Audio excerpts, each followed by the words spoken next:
Assalamualaikum warahmatullahi wabarakatuh. Nama saya Emir Santoso dengan NIM 2017-2300167. Saya ingin menampilkan demo perancangan aplikasi sistem informasi persediaan barang dan penjualan pada PT Langga Kencana Mukti. PT Langga Kencana Mukti adalah perusahaan yang bergerak di bidang perdagangan umum dan jasa. Mekanisme perusahaan ini ialah menerima barang dari supplier atau pemasok dan mengirimkan alat-alat seperti mechanical, electrical, technical, safety equipment, rubber, tools, dan sebagainya ke pelanggan atau customer dan perusahaan. Oke, kita langsung ke demo aplikasinya. Di sini ada tampilan menu loginnya. Di sini saya mempunyai 3 user, admin, staff admin, dan kasir. Kita coba dulu sebagai admin. Nah, akan muncul tampilan halaman utamanya dari user admin. Di sini kita melihat ada tampilan user, supplier, kategori, dan barang.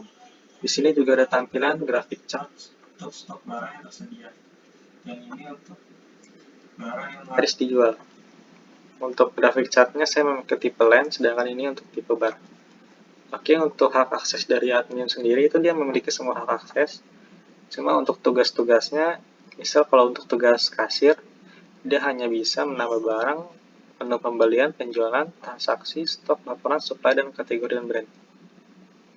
Untuk staf adminnya dia hanya bisa dapat akses dari dashboard, pengaturan, dan laporan. Oke, kita langsung ke data barang. Kita teks. Di sini ada 2 data barang. Di sini ada tombol edit dan hapus. Setelah kita tambahkan barang, kita masukkan untuk SKU-nya, ini bisa manual dan otomatis. Kita masukkan keyword nama barang, misal ini kita harga, kategori juga bisa ditambahkan, alat berat, lokal juga bisa ditambahkan. Kita kasih keterangan baru, kita simpan. Nah, data yang tadi disimpan akan keluar di sini. Nah, dia juga akan masuk ke data stok. Cuma karena dia belum ke menu pembelian untuk transaksi selanjutnya, stoknya masih 0. Oke, kita ke proses pembelian dulu. Yang tadi kita tambahkan, kita taruh jumlah untuk belinya misal 10. Karena harga satunya yang kita import 30.000, maka totalnya akan menjadi segini. Kita tambah, maka akan diproses selanjutnya ke sini. Daftar barang untuk memilih supplier. Kita pilih supplier. Supplier juga bisa ditambahkan di menu nanti. Keterangan bisa dikosongkan, kita kosongkan saja. Hasil data telah disimpan. Nah, data yang tadi itu di stok datanya, dia akan masuk, sisa stoknya 10, yang tadi kita input tadi, maka masuk ke sini juga. Maka kita coba di menu penjualan, kita coba barangnya untuk dijual, sisa stoknya kan 10. Kita taruh misalnya ini melebihi jumlah jualan melebihi dari sisa stok, dia tidak akan bisa diproses. Misal seperti ini, akan keluar seperti ini keterangannya, maka tidak akan bisa. Kita coba jual 8, kita tambahkan. Lalu kita bisa lanjut ke daftar transaksi. Untuk mendapatkan invoice nanti, kita masukkan jumlah total pembayaran 480.000. Di sini jika kita pembayarannya minus dari total pembayaran, kita masukkan nominal minusnya, itu tidak akan bisa diproses. Kita coba dulu bayar 300.000. Nah, karena ini minus, gagal, data tidak dapat dibayar. Maka harus dipastikan ini sesuai dengan totalnya atau melebihi pun bisa. Bisa 500.000, ada kembalian di sini 20.000. Kita proses. Nah, akan muncul invoice seperti ini. Bisa di print juga. Nah, karena ini transaksi oleh admin, maka yang keluar di sini saya sebagai admin dan kembali total bayar. Oke. Nah, untuk yang data stok tadi di sini akan berubah menjadi stok terjual. Maka kita lihat tadi transaksi. Nah, di sini juga ada menu transaksi operasional. Transaksi operasional itu misalnya transaksi tambahan lainnya seperti tunjangan, BPJS, jalan-jalan atau lainnya. Kita juga bisa tambahkan di sini. Transaksi operasional. Nah, kalau di menu stoknya di sini juga ada penyesuaian stok. Bisa stok yang tadi kita pengen ubah dari jumlah terbeli, terjual, bisa kita ubah, bisa terbeli, langka. Di sini juga akan berubah juga ternyata stoknya akan berubah. Oke. Di sini juga ada pembatalan dari stoknya. Dari pembelian juga kita bisa batalkan. Dan untuk hapus penjualan pun juga bisa, penjualan yang tadi kita proses. Nah, untuk menu laporan, ada menu laporan di sini karena transaksi yang barusan kita buat itu hanya satu, jadi di sini yang keluar hanya satu. Nah, di sini juga bisa kita cetak. Nah, ini untuk hasil cetaknya bisa di PDF. Untuk laporan yang lainnya juga seperti itu, menu penjualan yang tadi kita buat, operasional yang sudah ada, pendapatan yang baru satu, jadi totalnya segini, 180.000, ada penjelasan juga uang bayarnya, uang kembali. Dan untuk labanya ya juga segini.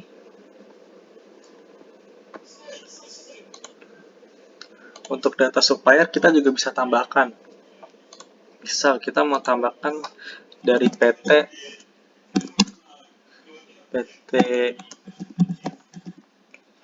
nah, tanggal daftar bisa kita ya. Untuk nomor kita masukkan aja di jalan, terus alamat jalan apa ya,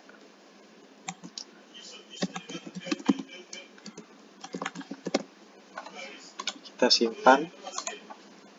Nah, di sini akan muncul hasil yang kita input tadi. Nah, kita coba dulu apakah keluar di sini. Nah, di sini akan keluarkan proses dari supplier itu nambah. Oke, setelah itu untuk kategori dan brand. Untuk kategori dan brand kita juga bisa tambahkan, bisa kita edit.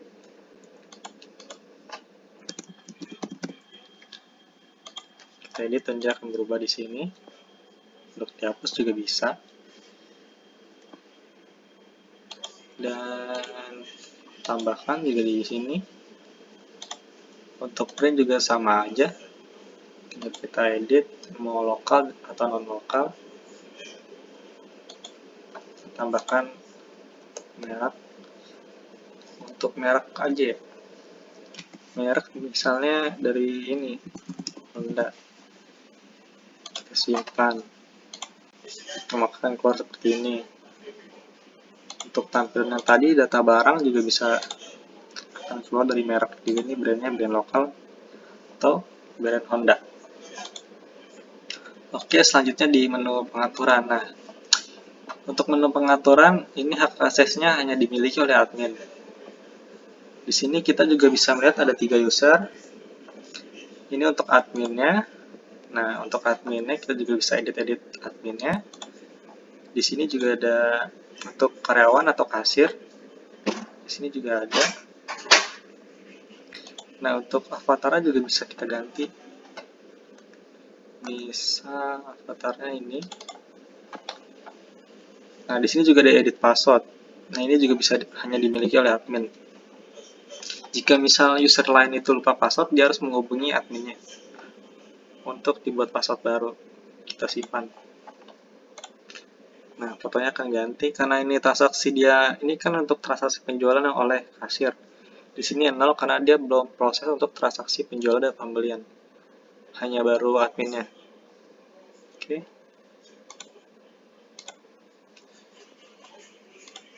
Nah, untuk tadi tuh karena transaksi yang dibuat oleh adminnya pembelian 1, penjualan 1, maka yang keluar di sini juga. Nah, untuk yang ini untuk staff adminnya.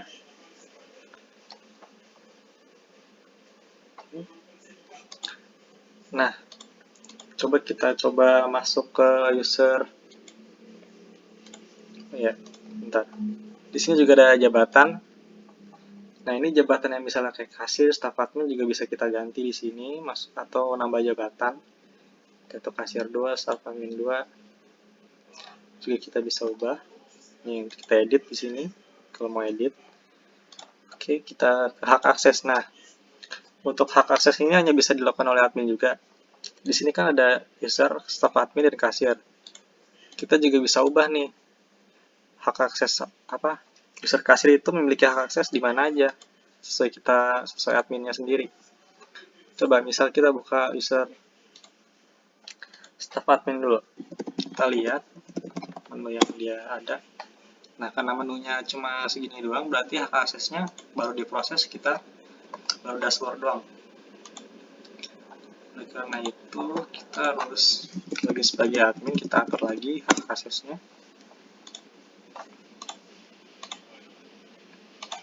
Hak akses dari staff admin. Menu admin, karena di sini ada keterangan, tulis angka 0 tidak bisa, terus angka 1 baca, terus angka 2 baca dan tambah, angka 3 baca tambah edit, angka 4 baca tambah edit dan delete. Untuk 5 dia bisa semua settingnya, semua bisa. Oke, kita untuk dia saya masukkan ke menu laporan karena dia tugasnya hanya untuk mengecek laporan yang dibuat oleh user kasir agar dilaporkan pada admin. Kita kasih menu tambah aja untuk akses baca. Oke, untuk pengaturan juga deh untuk baca kita simpan. Nah, oke, kita login sebagai staff admin. Nah, maka untuk tampilan akses dari menu-menu yang kita buat tadi akan keluar di sini. Di sini cuma ada dashboard, laporan, dan pengaturan. Untuk laporan, ya, dia cuma bisa mengecek-ngecek gitu aja.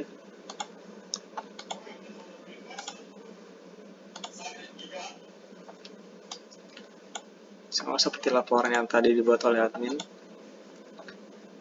Nah, ini ada pengaturan user, dia cuma bisa menampilkan karena kalau kita proses ke sini, ada peringatan hanya user tertentu yang dapat mengakses halaman admin ini.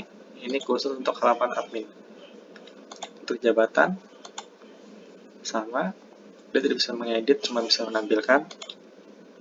Hak akses pun juga sama, tidak bisa. Oke, kita coba ke user kasir. Keyword kasir, login. Nah, karena kita belum mengatur hak akses untuk kasir, maka harus kita buat lagi.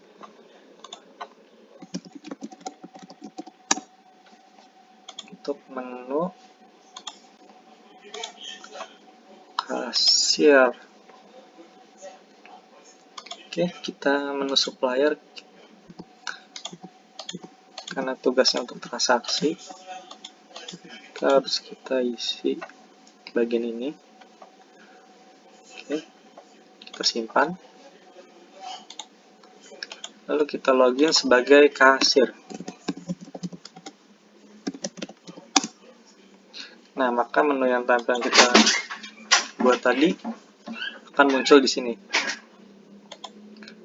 Nah, untuk barang-barang yang tersedia di sini juga sama yang telah dibuat.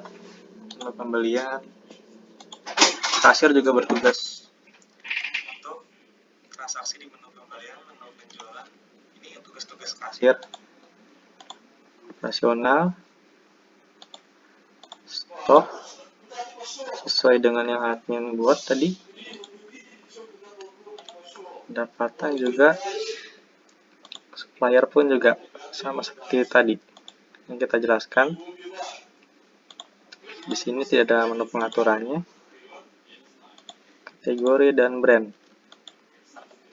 Oke. Sekiranya segitu aja. Jika ada salah mohon diinfokan kepada saya untuk dikoreksi selanjutnya. Assalamualaikum warahmatullahi wabarakatuh.